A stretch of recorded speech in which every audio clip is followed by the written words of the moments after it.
नमस्कार, स्वागत है आपका आर्या न्यूज में। मैं हूं आपके साथ सुमन पाल। कर्नाटक के स्कूल कॉलेजों में हिजाब विवाद का मामला बढ़ता ही जा रहा है और अब कर्नाटक के स्कूल कॉलेजों में हिजाब पर अंतरिम रोक के हाईकोर्ट के आदेश के खिलाफ सुप्रीम कोर्ट में याचिका दायर कर दी गई है।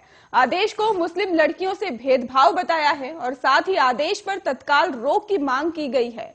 बेंगलुरु के ही रहने वाले मोहम्मद आरिफ के अलावा कर्नाटक के मस्जिद मदरसों के एक संगठन ने भी सुप्रीम कोर्ट में याचिका दाखिल की है। आपको बता दें कि याचिकाकर्ता आज सुप्रीम कोर्ट से सुनवाई की मांग कर सकते हैं और कर्नाटक हाईकोर्ट ने हिजाब विवाद पर सुनवाई करते हुए गुरुवार को आदेश दिया था कि अंतरिम आदेश तक छात्रों के लिए किसी भी धार्मिक प्रतीक की अनुमति नहीं है। अदालत के इस अंतरिम आदेश के बाद अब स्कूल कॉलेजों में हिजाब और भगवा गमछा दोनों पर ही उपयोग बंद करना होगा और मुख्य न्यायाधीश ऋतुराज अवस्थी, न्यायमूर्ति कृष्ण एस दीक्षित और न्यायमूर्ति खाजी जे बुन्नासेना और मोई दून की 3 सदस्यीय पीठ ने भी अंतरिम आदेश दिया और मुख्य न्यायाधीश ने कहा कि हम हिजाब विवाद के मामले में अंतरिम आदेश देना चाहते हैं और हम हर दिन मामले की सुनवाई करेंगे।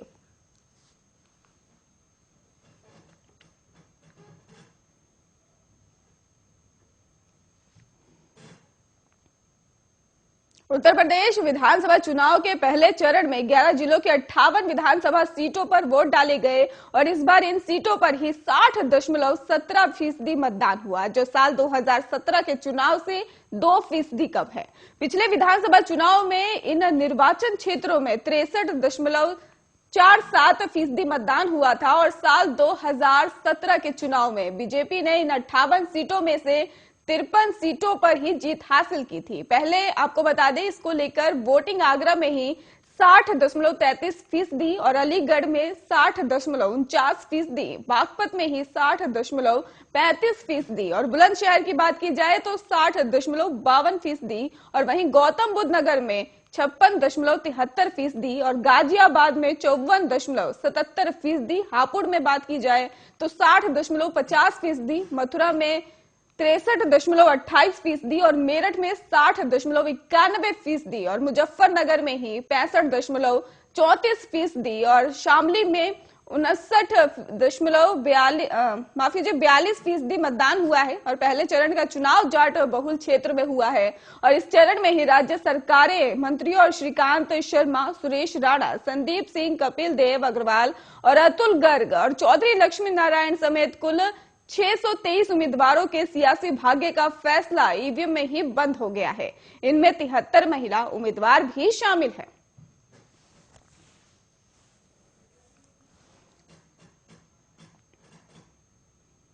वहीं मुरादाबाद में कांग्रेस प्रत्याशी द्वारा डोर टू डोर चुनाव प्रचार करने की अनुमति लेकर रोड शो का माहौल बनाने के आरोप में ही मुकदमा दर्ज किया गया है। प्रियंका गांधी का रोड शो कराने वाले आयोजक और कांग्रेस प्रत्याशी पर पुलिस ने ही आचार संहिता और कोविड नियमों के उल्लंघन का मुकदमा दर्ज किया है और मुरादाबाद नगर विधानसभा सीट से ही कांग्रेस प्रत्याशी हाजी रिजवान कुरैशी के खिलाफ ही नामजद मुकदमा दर्ज हुआ है। आपको बताते चले कि डोर टू डोर 20 व्यक्तियों के साथ प्रचार की इजाजत थी, लेकिन हजारों लोगों की भीड़ के साथ ही गुरुवार को प्रियंका गांधी का रोड शो किया गया और मुगलपुरा थाने में ही केस दर्ज किया गया है। और आपको ये भी बता दें कि मुरादाबाद के एसपी सिटी अखिलेश भदौरिया ने भी इसकी पुष्टि की है। एसपी सिटी अखिलेश भदौरिया ने कहा है कि विधानसभा चुनाव प्रचार के लिए कांग्रेस प्रत्याशी रिजवान कुरैशी ने ही घर घर जाकर प्रचार करने की अनुमति ली थी, लेकिन देखा गया कि कार सवार लोगों के साथ ही वहां रोड शो का माहौल बना हुआ था। इस संबंध में ही वहां के सेक्टर मजिस्ट्रेट द्वारा एक तहरीर दी गई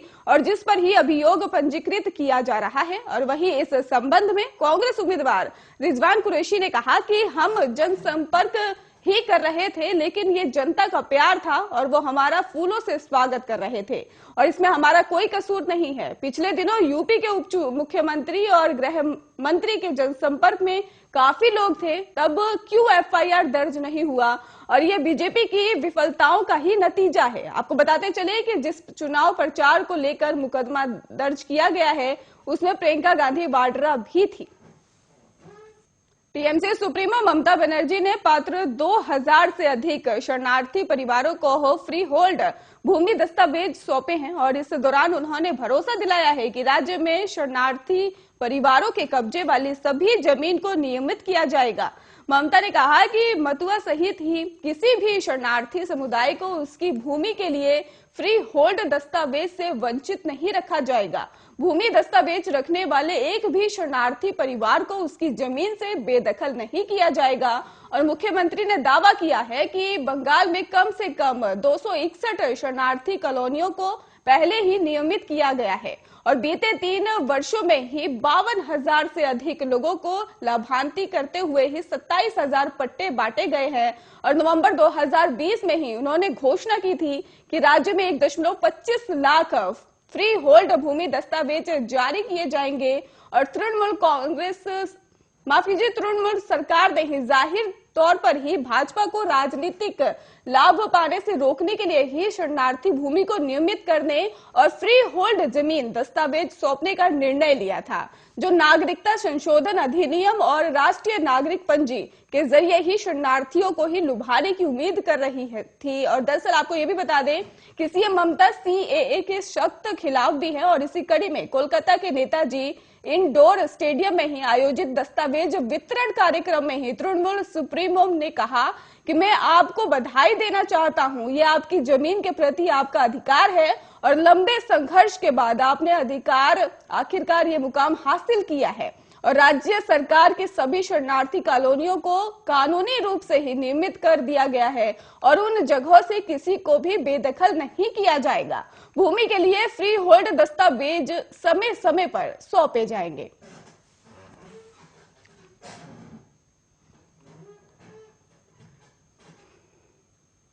देश में जानलेवा कोरोना वायरस महामारी के मामले अब घट रहे हैं। देश में पिछले 24 घंटों में कोरोना वायरस के 58,077 नए केस सामने आए हैं और आपको बताते चले कि 257 लोगों की मौत भी हो गई है और कल की तुलना में ही आज 13.4% कम मामले दर्ज किए गए हैं। केंद्रीय स्वास्थ्य मंत्रालय की ओर से जारी किए गए आंकड़ों के मुताबिक देश में अब एक्टिव मामलों की संख्या घटकर 6,97,802 हो गई है। वहीं इस महामारी से जान गंवाने वालों की संख्या बढ़कर 5,07,177 हो गई है। आंकड़ों के मुताबिक अभी तक 4,13,31,168 लोगों अभी संक्रमण मुक्त हो चुके हैं। और आपको ये भी बता दें कि राष्ट्रव्यापी टीकाकरण मुहिम के तहत अभी तक कोरोना वायरस रोधी टीकों को करीब 172 करोड़ से खुराक दी जा चुकी है और कल 48,18,867 डोज दी गई और जिसके बाद अब तक वैक्सीन की 172,69,51,432 डोज दी जा चुकी है। वहीं केंद्रीय स्वास्थ्य मंत्रालय ने बताया कि स्वास्थ्य कर्मियों, कोरोना योद्धाओं और 60 साल से ज्यादा आयु के नागरिकों को करोड़ से ज्यादा डोज जो है वो दी जा चुकी है और एहतियात टीके भी लगाए गए हैं। और भारत में स्वास्थ्य कर्मियों और कोरोना योद्धाओं, चुनाव कर्मियों और अन्य बीमारियों से ग्रसित वरिष्ठ नागरिकों को एहतियाती टीका 10 जनवरी से लगना शुरू हुआ है। कोरोना वैक्सीन विकसित करने और उसके उत्पादन के क्षेत्र में ही भारत दुनिया का सुपर पावर बनने के करीब है। ये बात Indian council of medical research के महानिर्देशक डॉक्टर बलराम भार्गव ने कही है। उन्होंने बताया है कि टीकाकरण के योग्य देश की 96% आबादी को ही अभी तक वैक्सीन की पहली खुराक दी जा चुकी है, जबकि 75% से ज्यादा लोगों को 2 खुराक दी जा चुकी है। डॉक्टर भार्गव ने बताया है कि मैसेंजर आरएनए वैक्सीन के ही क्लिनिकल ट्रायल के 3 चरण पूरे हो चुके हैं और ये वैक्सीन कोरोना संक्रमण से बचाव के अतिरिक्त भविष्य में अन्य बीमारियों के लिए इलाज के लिए इस्तेमाल हो सकेगी। अगर हमारी संस्थाओं के कार्यों को देखा जाए तो हमें ये कहने में कोई शक नहीं है कि हम जल्दी ही वैक्सीन के सुपर पावर होंगे। वैक्सीन के जरिए हम अन्य बीमारियों को रोकने में कामयाब होंगे। दरअसल बड़ी संख्या में ही देश के लोग टीकाकरण अभियान में शामिल हुए और उसी का नतीजा है कि कोविड महामारी की तीसरी लहर को रोक पाने में डॉक्टर कामयाब रहे हैं और तीसरी लहर में बहुत कम लोगों को अस्पताल में भर्ती कराने की जरूरत पड़ी थी और ज्यादातर लोग सामान्य दवाओं से ही घर में रहकर ठीक हो गए। तो वहीं पर अब 96% आबादी का टीकाकरण अभियान से जुड़ना भारत देश की ताकत बनकर सामने आया है।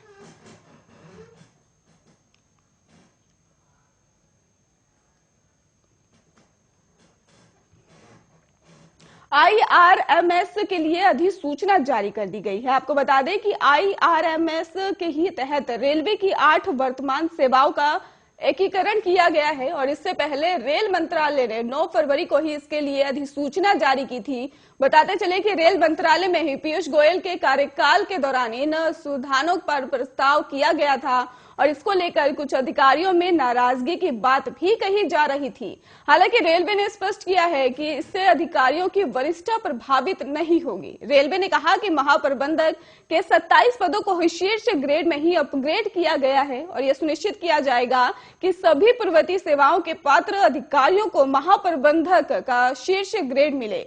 स्वीकृत कैबिनेट नोट ये भी कहा गया है कि सिर्फ आईआरएमएस के ही अधिकारी ही रेलवे बोर्ड के सक्रिय सदस्य और चेयरमैन या फिर सीईओ बनने के पात्र समझे जाएंगे।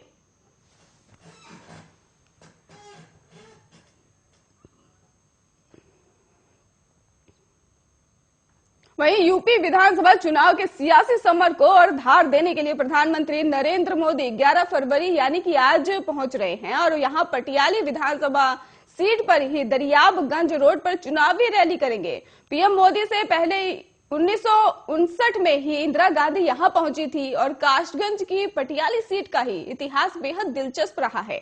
इसी धरती पर मशहूर कवि हजरत अमीर खुसरो का भी जन्म हुआ था और पीएम मोदी यहां उनकी जमीन को ही नमन करेंगे, फिर रैली को संबोधित करेंगे। पीएम की रैली को लेकर बीजेपी कार्यकर्ता काफी उत्साहित नजर आ रहे हैं। कासगंज में रैली में ही पीएम नरेंद्र मोदी के साथ यूपी के ही मुख्यमंत्री योगी आदित्यनाथ, डिप्टी सीएम केशव प्रसाद मौर्य और केंद्रीय मंत्री बीएल वर्मा, केंद्रीय मंत्री अर्जुन मेघवाल और प्रदेश अध्यक्ष स्वतंत्र देव सिंह और आसपास के जिलों के सांसद और विधायक भी मौजूद रहेंगे। और पटियाली में ही रैली के जरिए पीएम मोदी एटा, कासगंज, बदायूं, फर्रुखाबाद, मैनपुरी, फिरोजाबाद समेत आसपास के कई जिलों का प्रभावित करके ही राजनीतिक समीकरण साधने की भी कोशिश करेंगे।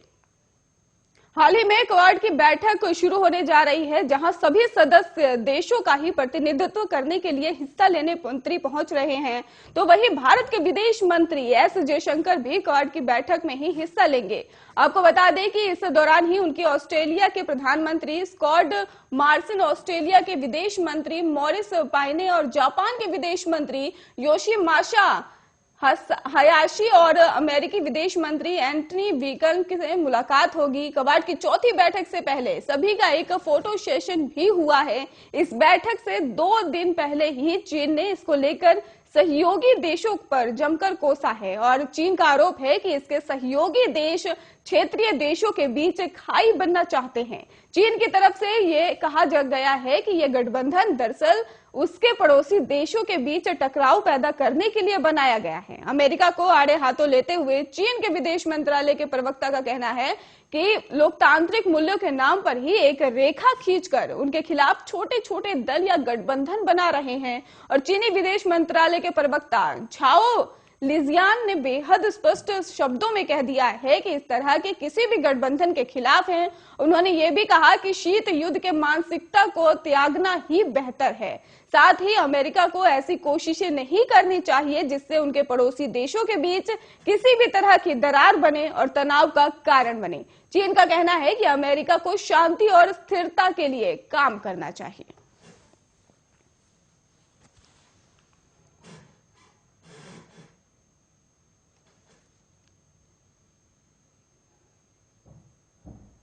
उत्तर प्रदेश विधानसभा चुनाव के लिए पहले चरण के मतदान में गुरुवार को खत्म हो गया और इस दौरान मथुरा के बलदेव विधानसभा क्षेत्र के महावन कस्बे के शाहपुर मतदान केंद्र पर वोट डालकर बाहर निकलते ही एक बुजुर्ग की अचानक मौत हो गई।